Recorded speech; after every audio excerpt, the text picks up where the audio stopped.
하나님 말씀은 열왕기상 18장 41절부터 46절까지 교독으로 읽겠습니다. 엘리야가 아합에게 이르되 올라가서 먹고 마시소서 큰 비 소리가 있나이다. 아합이 먹고 마시러 올라가니라. 엘리야가 경배산 꼭대기로 올라가서 땅에 누워 그의 얼굴을 무릎사이에 얹고 그의 사안에게 이르되 올라가 바다 쪽을 바라보라. 그가 올라가 바다 바라보고 말하되 아무것도 없나이다. 이르되 7번까지 다시 가라. 7번째 일어나서는 그가 말하되 바다에서 사람의 수많은 작은 일이 일어나나이다. 이르되 올라가 아합에게 말하기를 이는 맞지 아니하시고 자네가 들어가 그를 사랑하라 하니라.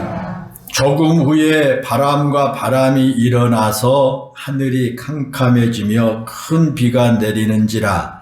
아합이 마차를 타고 이스라엘에 가니 46절 다같이 시작. 여호와의 능력이 엘리야에게 임하매 그가 허리를 동이고 이스라엘로 들어가는 곳까지 아합 앞에서 달려갔더라. 아멘. 오늘은 우리 4월 마지막 주일입니다. 오늘 또 하나님 앞에 예배드리는 우리 모든 성도들에게 하나님의 큰 은혜와 축복이 함께 하시기를 바랍니다.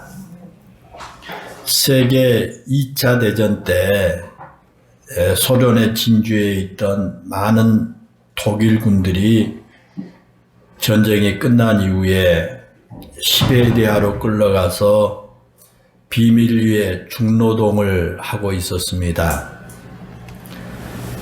그러자 전쟁이 끝나고 이제 40년이 지났을 때 그 독일의 민간단체가 주동이 되어 가지고 시베리아에서 중노동에 시달리고 있던 군인 포로들을 구출하는 작업을 했습니다. 40여 년이 시간이 흘렀기 때문에, 그리고 추운 시베리아에서 중노동을 하다 보니까 대부분의 포로들이 죽었고요. 살아남은 사람은 얼마 되지 않았답니다.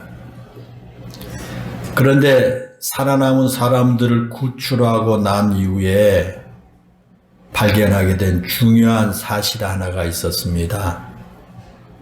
그건 뭐냐면요, 살아남은 사람들은 거의가 대부분 옛날 전쟁터에 나올 때 그 부모나 사랑하는 사람에게 받은 선물을 소중하게 간직하고 있었다라고 하는 사실입니다.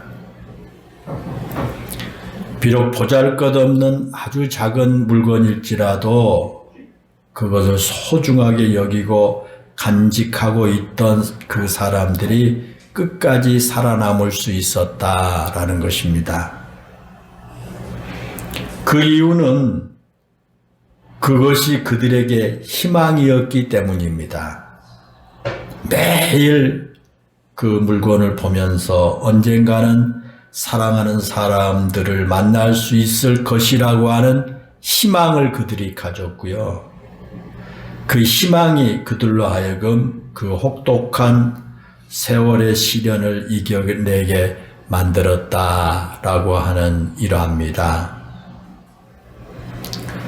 또 독일 출신으로 미국에서 대학교 교수를 했던 사회 심리학자 에리 프롬은 우리 인간은 희망을 먹고 사는 존재다라고 그렇게 정의를 했습니다.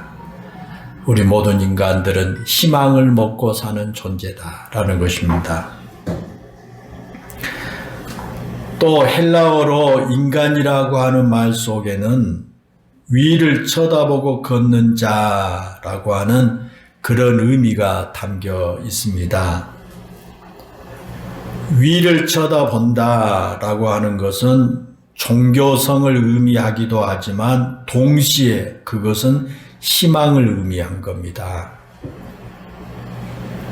인간은 희망을 가지고 사는 존재다라는 겁니다.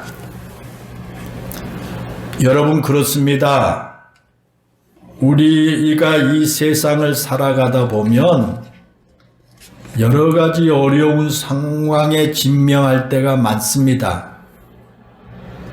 때로는 내 힘으로 도저히 극복할 수 없는 커다란 문제가 내 앞을 가로막을 수도 있고요.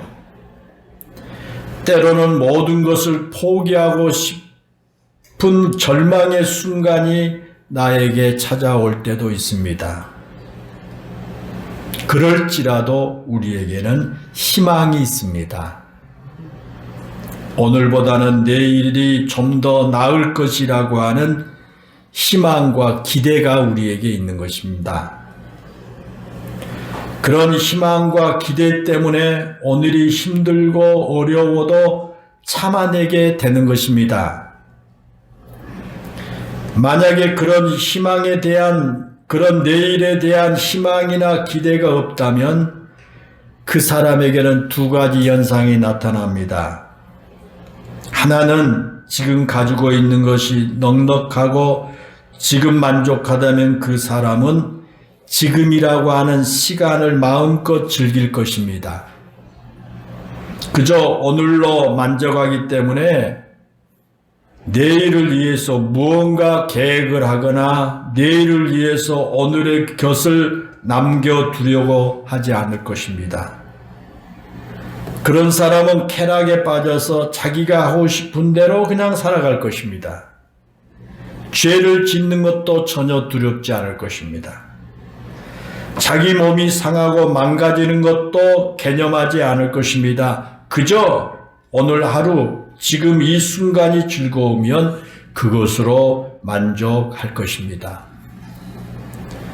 반면에 너무 힘든 상황에서 내일에 대한 희망이나 기대를 잃어버린다면 그 사람은 자기 스스로 삶을 마감하고 말 것입니다. 그래서 희망은 우리 삶의 일부가 아니라 희망은 우리의 삶의 전부다라고 말할 수 있을 것입니다. 특별히 우리 믿음의 사람들은 그 희망을 하나님께 두고 살아가기에 삶의 어려움이 닥쳐와도 우리의 힘과 방패가 되신 하나님께 모든 것을 맡기고 희망을 안고 살아가는 것입니다. 그래서 우리 믿는 사람들은 희망을 가지고 삽니다.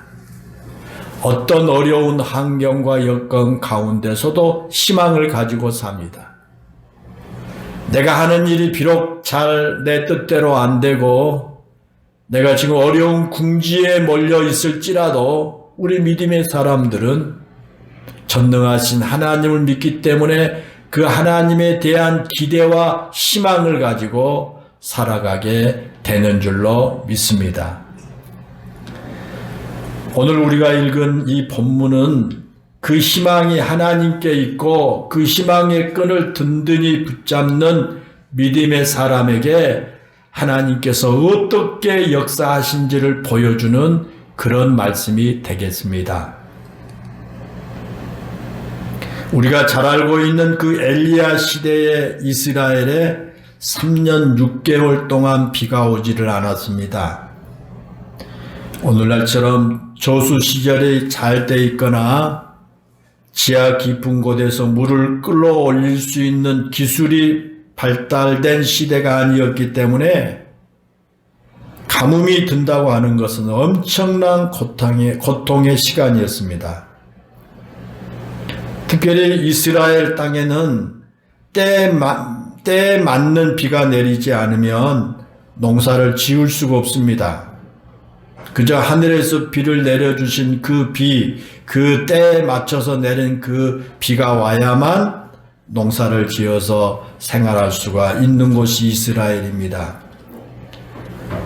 그래서 우리가 잘 아는 대로 성경에 보면 자주 표현되는 말이 이른 비와 늦은 비이지 않습니까? 이 이른 비와 늦은 비라고 하는 말을 우리가 이해하기 위해서는 그 이스라엘 지역의 날씨 변화를 우리가 알아야 합니다. 이스라엘의 기후를 지중해성 기후라 이렇게 말합니다. 이 지중해성 기후의 특징은 건기가 우기가 명확하게 구별되는 것입니다. 일반적으로 이스라엘은 11월부터 다음해 4월까지 우기입니다. 그러니까 이스라엘은 지금 우기철이에요. 4월이니까. 비가 많이 오는 시기입니다. 그리고 5월부터 10월까지가 건기입니다. 이 건기에는 비가 거의 오지 않습니다. 그런 기후에서 이스라엘 사람들은 일반적으로 비가 오기 시작하는 이 11월경에 밭에 씨를 뿌립니다. 오랜 기간에 땅이 건기에 바싹 말랐다가 우기가 시작되면서 이제 비가 내리기 시작하면 굳었던 땅이 부드러워지고 그러면 거기에 씨를 뿌리게 된 것입니다. 이때 씨를 뿌리는 그 시기에 내리는 그 비를 이른비 그렇게 말합니다. 그래서 우기 동안에 곡식이 자라고 봄이 되면 추수를 하게 됩니다. 그리고 이제 건기가 시작되기 전에 마지막으로 풍족하게 내리는 비를 늦은 비 그렇게 말합니다. 이 늦은 비가 내려야 알곡이 풍성하게 이제 맺히게 됩니다. 그리고 그 늦은 비는 봄에 꽃을 피워 가을에 열매를 거두는 과수나무의 과일을 많이 맺게 해주는 역할을 합니다.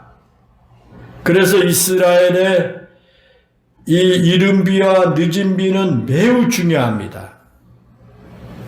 비가 와야 할 때 비가 오지 않으면 곡식이나 과일들을 추수할 수가 없습니다. 그런데 엘리야 시대 3년 6개월 동안이나 전혀 비가 오지 않았습니다.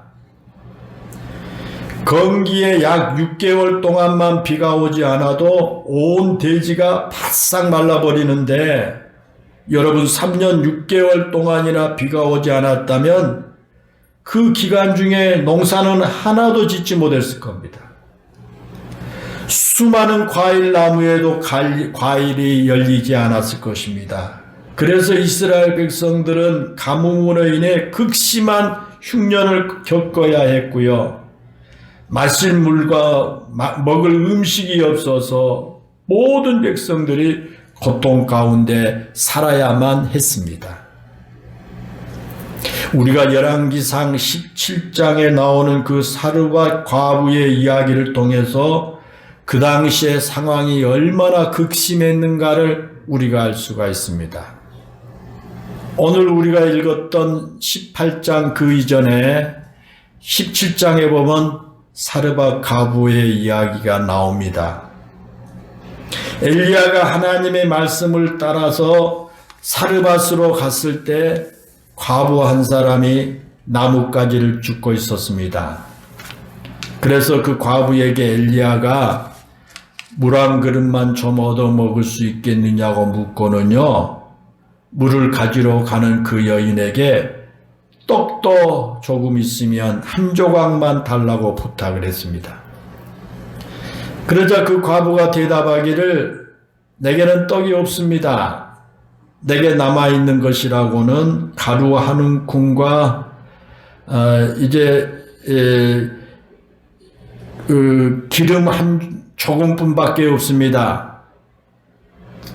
지금 내가 나뭇가지를 줍는 것도 이것으로 내 아들과 함께 떡을 해서 먹고 죽기를 기다리기 위해서 마지막 그 한 줌의 가루로 떡을 해서 먹고 죽으려고 이렇게 나뭇가지를 줍고 있습니다. 그렇게 말했습니다.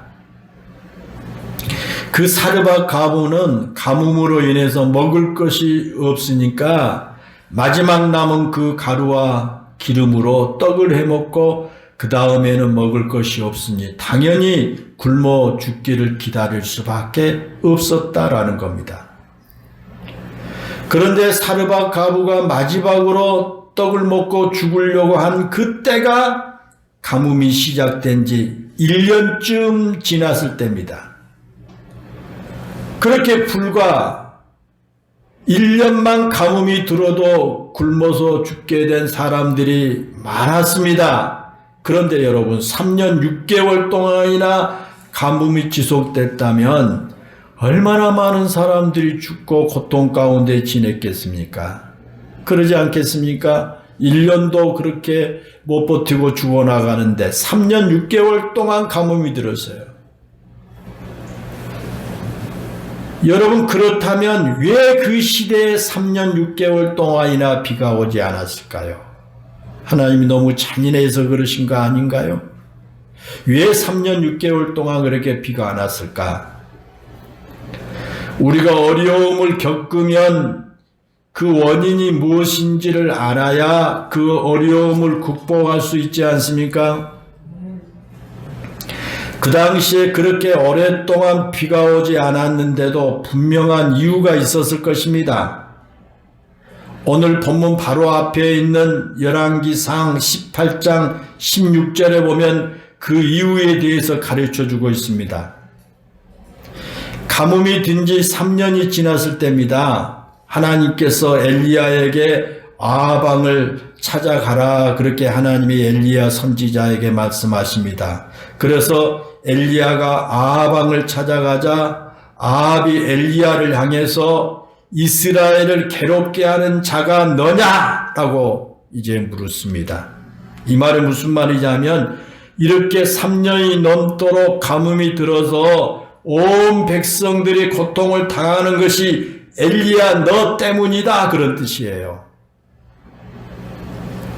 아방이 그렇게 생각을 하고 있는 겁니다. 아방이 어떤 사람이에요? 아방은 왕비 이세벨의 그 꼬드김으로 인해서 바알신을 섬기고 있었던 왕이에요. 그런데 그가 섬기는 바알신은 농사의 신이고 풍요의 신입니다.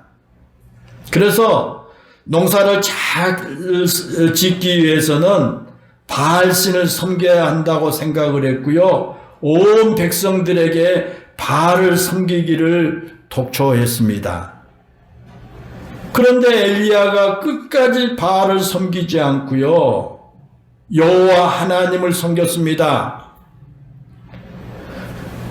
그래서 아합 왕이 농사의 신이요 풍요의 신 바알을 섬기지 않는 엘리야 때문에 바알 신이 노해서 이렇게 오랫동안 가뭄이 들게 되었다. 그렇게 생각을 하게 된 겁니다.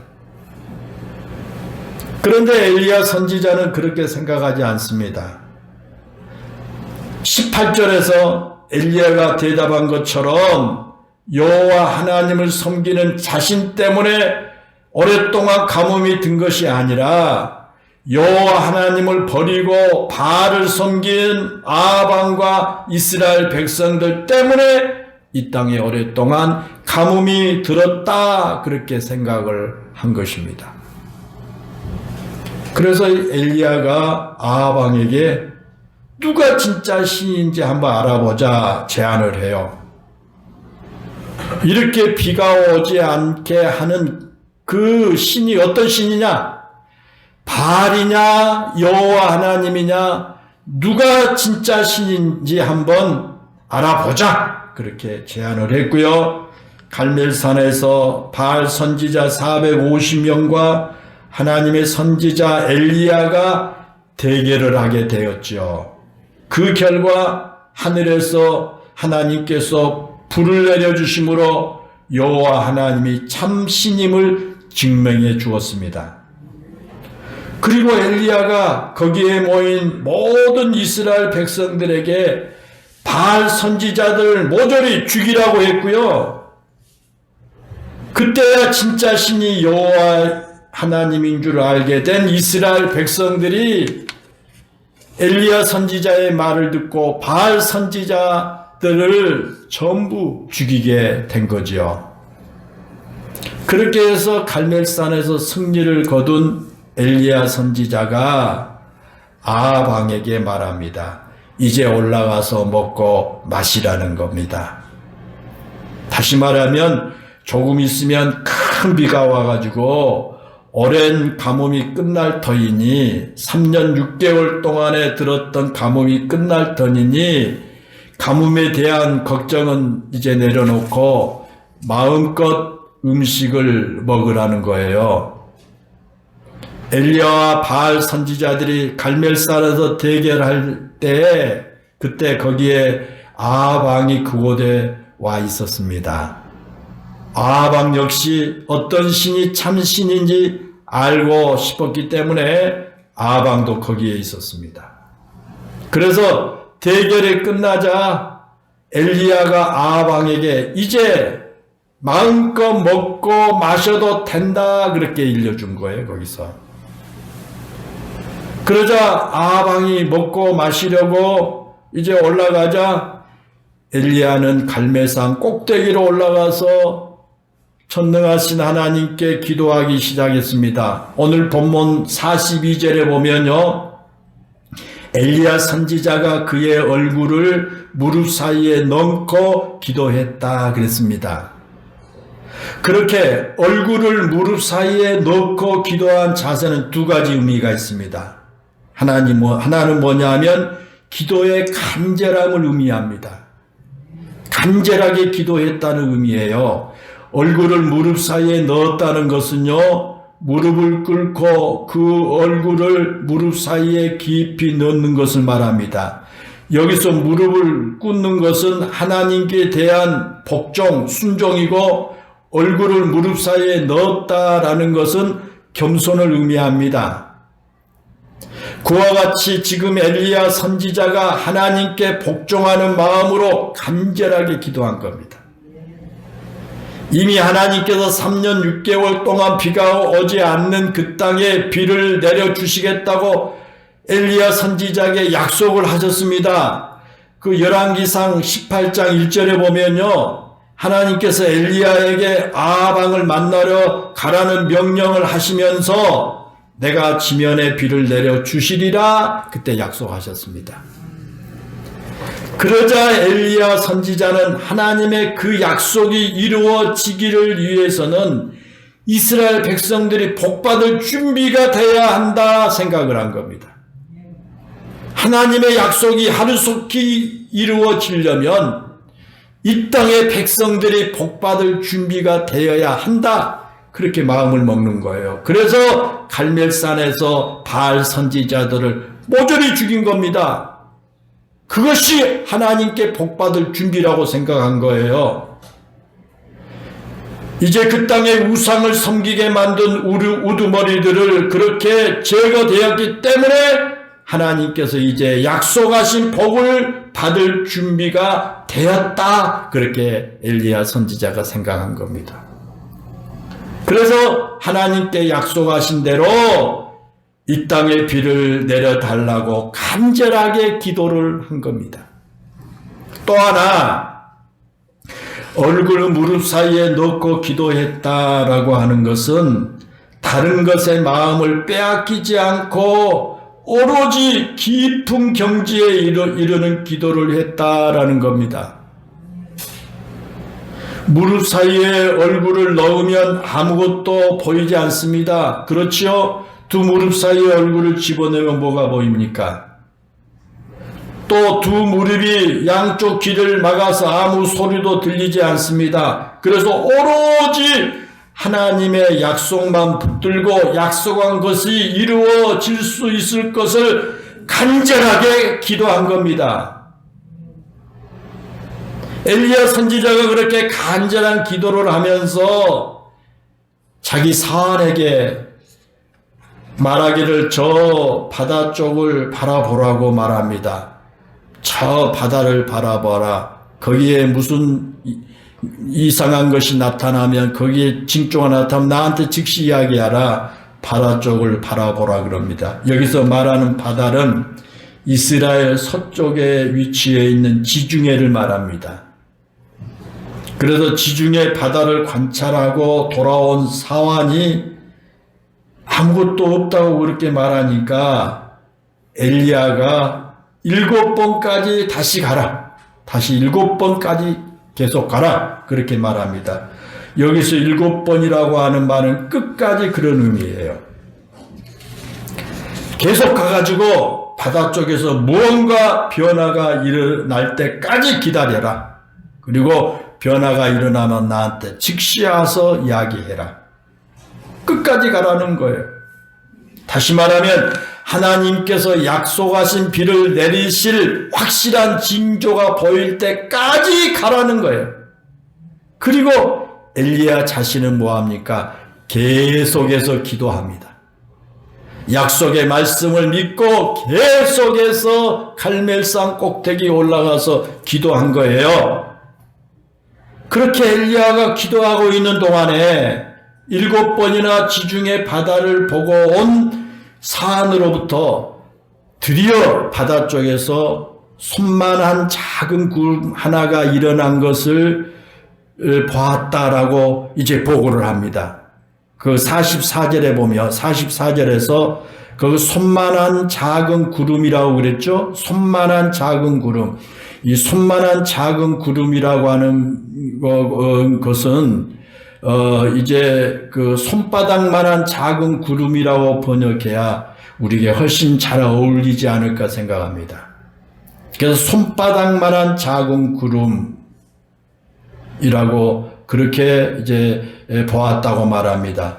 그렇게 손바닥만한 작은 구름 하나가 있다고 보고를 받은 엘리야가 사안을 아방에 보냅니다. 그리고 아방한테 이렇게 전하라고 말합니다. 비에 막히지 않도록 마차를 갖추고 내려가라고 그렇게 전하라고 합니다. 왕이시여, 비에 막히지 않도록 마차를 갖추고 내려가십시오. 이렇게 사안에게 전하라고 말합니다. 빨리 갈멜산을 떠나서 왕궁으로 돌아가라는 겁니다.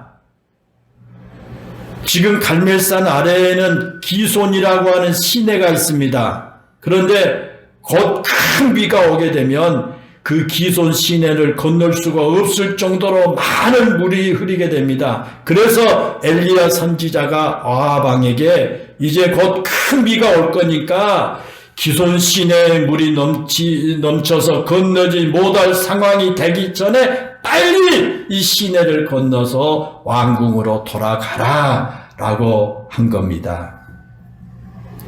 여러분, 지금 지중해 바다에 겨우 손바닥만한 작은 구름이 하나 생겼을 뿐입니다. 3년 6개월 동안 비가 오지 않다가 겨우 지중해 그 바다 위에 손바닥만한 구름 하나가 보입니다. 그런데 엘리야는 그것이 엄청난 비를 가져올 것이라고 생각을 하고 있습니다. 그래서 아합 왕에게 빨리 왕궁으로 돌아가야 한다라고 알려준 겁니다. 그렇다면 여러분, 엘리야가 그렇게 손바닥만한 작은 구름 하나가 큰 비를 가져올 것이라는 사실을 어떻게 알았을까요? 엘리야가 어떻게 그걸 알았느냐고요. 그것도 기손이라고 하는 시내에 물이 가득해서 사람이 건널 수 없을 정도로 많은 비가 올 것이라는 것을 엘리야 선지자가 어떻게 알았을까라는 거예요. 엘리야는 3년 6개월 동안이나 계속된 가뭄을 끝낼 수 있을 정도로 많은 비가 올 것을 안 겁니다. 그런데 그가 그렇게 손바닥만한 작은 구름 하나가 큰 비를 가져올 것이라고 하는 것을 어떻게 구체적으로 알았느냐라는 것입니다. 사랑하는 여러분, 그것이 바로 믿음입니다. 그것이 바로 하나님의 약속에 대한 믿음인 겁니다. 앞에서 말씀을 드린 것처럼 엘리야 선지자가 하나님께서 아합 왕을 만나러 간다고 그렇게 할 때 내가 비를 치면은 내리리라고 하신 하나님의 약속의 말씀을 들었다고 했습니다. 엘리야는 그 하나님의 약속을 믿었습니다. 하나님께서 한번 하신다고 말씀하시면 반드시 그 약속을 지키시는 신실한 분임을 알았습니다. 엘리야는 그것을 경험으로 이미 알고 있었습니다. 열왕기상 17장에 보면 엘리야가 그리 시냇가에 숨어 있으면서 시냇물을 마시라는 하나님의 말씀을 듣고 그리 시냇가로 갔습니다. 그리고 거기서 시냇물을 마시면서 까마귀가 가져다 주는 떡과 고기를 먹으면서 지냈지 않습니까? 그곳에서 가뭄이 계속되어 시냇물이 마를 때까지 살았습니다. 그때 엘리야가 하나님께서 신실한 분임을 몸소 체험했습니다. 수년 동안 비가 오지 않을 것이라고 말씀하셨는데 그 말씀대로 시내가 마를 때까지 비가 오지 않았습니다. 그리고 그 시냇가에 숨어 있으면 까마귀를 통해서 먹을 것을 공급해 주시겠다고 말씀하셨는데 정말 아침 저녁으로 까마귀를 통해서 떡과 고기를 공급받게 해주셨습니다. 여러분, 가뭄으로 인한 흉년이 지속될 때 까마귀가 어디서 떡과 고기를 가져올 수 있었을까요? 지금 사람도 먹고 살기 힘든 시기인데 까마귀가 어디 가서 떡과 고기를 가져올 수 있었느냐는 겁니다. 그런데 하나님께서 엘리야 선지자에게 하루도 빠지지 않고 그렇게 까마귀를 통해서 떡과 고기를 가져다 주신 거예요. 하나님께서 말씀하신 대로 하신 거예요. 그걸 이미 엘리야 선지자가 체험한 겁니다.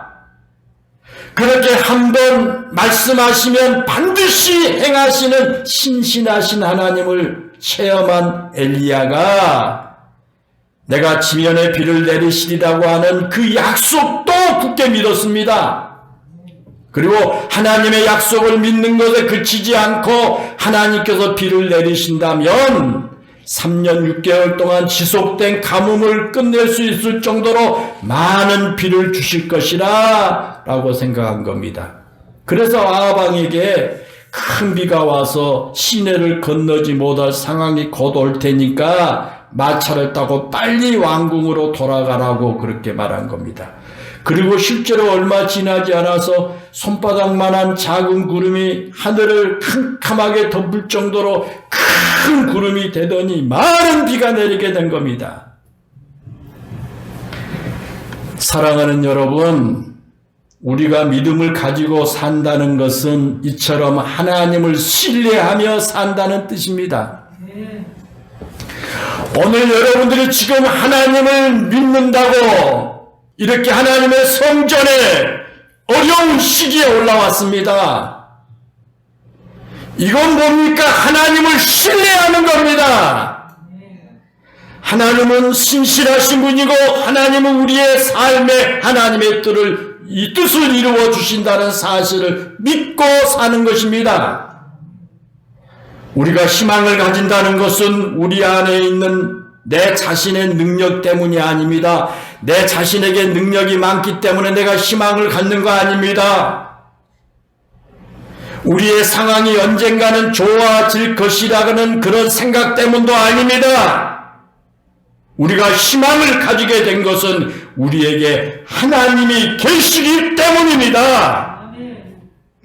그러므로 우리의 희망의 근원은 하나님께 있는 것입니다.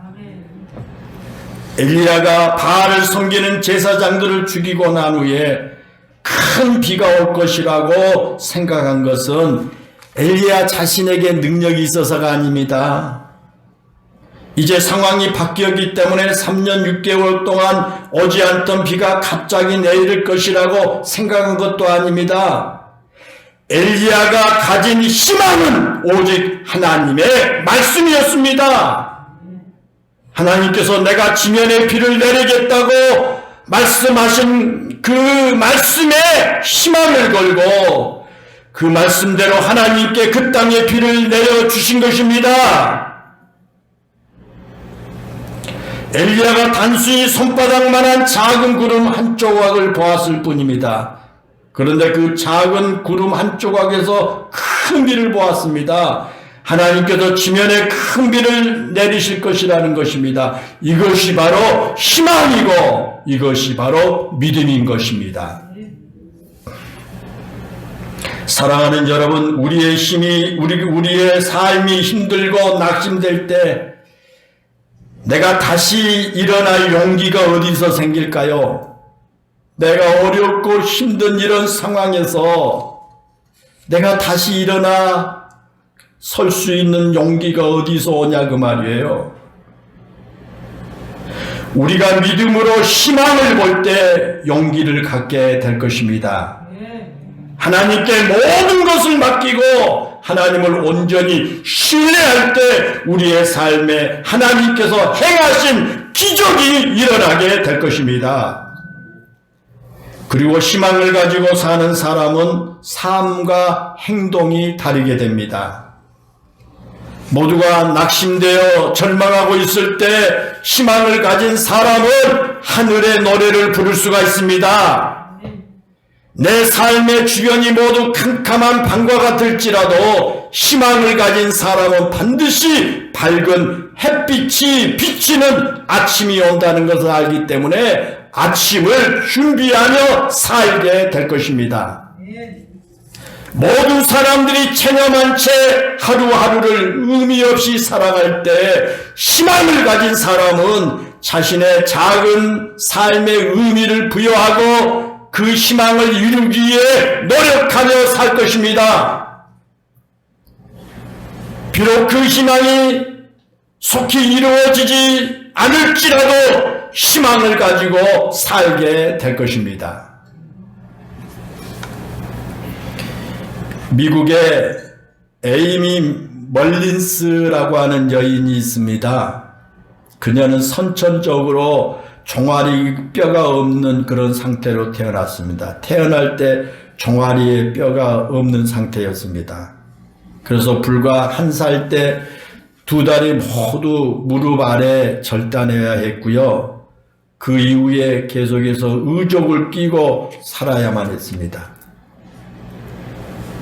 그런데 그런 그녀가 미국 워싱턴에 있는 조지타운 대학에 입학을 한 뒤에 1996년 장애인 올림픽 100m 달리기와 멀리뛰기 선수로 출전하게 된 거예요. 올림픽에 출전했습니다. 장애인 올림픽이지만 그때 비록 메달은 따지 못했지만 그 이후에 그녀의 도전은 끊임없이 계속됐습니다. 대학을 졸업한 이후에는 패션 모델과 영화 배우로 활동을 하고 있고요. 최근에는 강연을 통해서 절망에 빠진 많은 사람들에게 희망을 주는 희망의 전도사로 활동을 하고 있습니다. 그녀는 말하기를 힘든 역경이 닥쳐올 때 우리는 너무 많은 핑계와 벽을 세우면서 장애를 만들지 않나 생각해야 합니다. 라고 했습니다. 여러분, 그녀는 분명히 2다리 모두 절단하고요. 의족에 의해서 살아가는 장애인입니다. 그런데 그녀는 스스로 장애인이라고 생각하지 않습니다. 왜냐하면 그녀에게는 없어진 2다리보다 아직도 그녀에게 남아있는 것이 있다는 것을 알았기 때문입니다. 그녀는 그가 남아있는 것으로 많은 일에 도전을 하면서 다른 사람들에게 희망과 용기를 일깨워주고 있습니다. 어쩌면 진짜 장애는 누구냐? 육체적인 결함이 아니라 장애 때문에 아무것도 할 수 없다는 패배감일 것입니다. 사랑하는 여러분, 그렇습니다.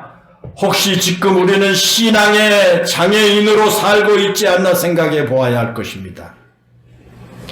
신앙의 장애인이라고 하는 것은 내 삶의 형편이나 환경이나 내 자신의 여건이 불만족스럽다는 것 때문에 희망을 잃고 사는 것입니다. 이것이 바로 신앙의 장애인입니다. 우리의 삶의 손바닥만한 작은 구름 하나만 있어도 아니 작은 구름이 하나도 보이지 않더라도 우리가 믿는 하나님이 내 곁에 계신다는 것을 믿고 산다면 우리는 결코 희망을 포기하지 않을 것입니다. 아니 어떤 상황에서도 내게 능력 주시는 자 안에서 내가 모든 것을 할 수 있다는 확신을 가지고 최선을 다해서 살아가게 될 것입니다. 그렇게 사는 것이 진짜 믿음의 사람이에요. 그런 사람이 진짜 성도입니다. 그렇게 사는 것이 하나님께서 원하시는 진정한 성도의 모습인 줄로 믿습니다. 사랑하는 성도 여러분, 어떤 상황에서도 믿음으로 희망을 보며 살아가는 우리 영일교회 모든 성도들 되시기를 주님의 이름으로 축원합니다. 기도하겠습니다. 은혜롭고 감사하신 아버지 하나님, 우리가 이 땅을 살아가면서 내가 생각지 못했던 어렵고 힘든 일들, 내가 마음먹고 계획한 대로 되지 않아서 답답하고 절망하고 포기할 수밖에 없는 이런 상황에 처할 때가 많습니다. 이럴 때 우리 영일교회 모든 성도들이 믿음으로 희망을 보게 해 주시기 원합니다. 하나님의 말씀, 하나님을 신뢰하면서 희망을 갖게 하여 주시기를 원합니다. 엘리야 선지자처럼 하나님께서 하신 말씀을 굳게 믿고 신뢰하면서 그 약속의 말씀을 붙들고 희망을 가지고 기도하게 하여 주소서. 하나님 머지않아 하나님의 기적 같은 일들이 우리들의 삶에 일어나게 해 주시기를 원합니다. 하나님 이 시간에도 우리 영일교회 모든 성도들 중에 여러 가지 어렵고 힘든 이러한 상황과 여건 속에서도 의기소침하고 낙심하고 포기하고 주저앉고 싶어하는 이들이 있다면 저들에게 하나님 새 믿음을 주시기를 원합니다. 하나님 말씀을 바라볼 수 있는 믿음 주시기를 원합니다. 전능하신 하나님을 신뢰하는 믿음 주시기를 원합니다. 그래서 희망을 가지고 그 자리에서 일어나게 하여 주옵시고 머지않아 하나님의 능력의 역사를 체험하게 해 주세요. 예수님의 이름으로 기도하옵나이다. 아멘.